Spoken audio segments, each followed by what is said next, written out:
बुलढाणा जिल्ह्यातील 11 पालिकांच्या निवडणुकीत भाजपने जोरदार मुसंडी मारत जिल्ह्यात पहिल्या क्रमांकाचा पक्ष बनवण्याचा मान मिळवला आहे.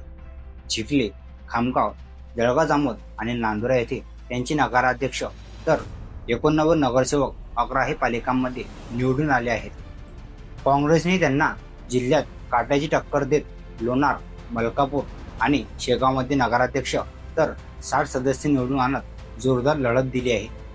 जिल्ह्यात गेल्या 1.5-2 महिन्यांपासून जिल्ह्यातील पालिका निवडणुकीची रणधुमाळी सुरू होती.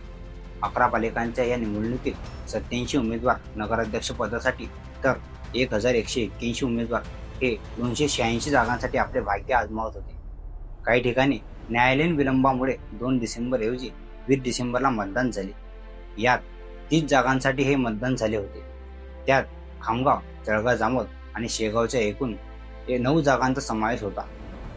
यंदाची निवडणूक ही चित्रविचित्र आघाड्यांमुळे गाजली.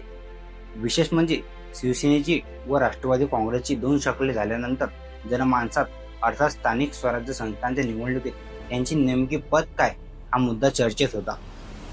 त्या अनुषंगाने आपल्या या संस्थांमध्ये बेस पक्का करण्याची ही निवडणूक शिंदे सेना, उद्धव सेना, राष्ट्रवादी काँग्रेस अजित पवार गट आणि राष्ट्रवादी काँग्रेस शरद पवार गटांसाठी संधी ठरली.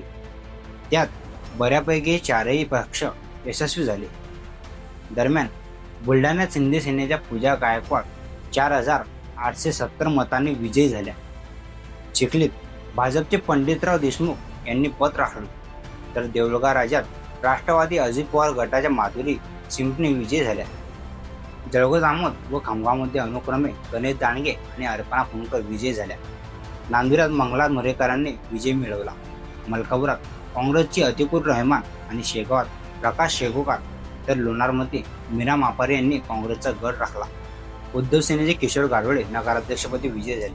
सिंदखेड राजा राष्ट्रवादी काँग्रेस शरद पवार गटाचे सौरभ ताडे यांनी बाजी मारली.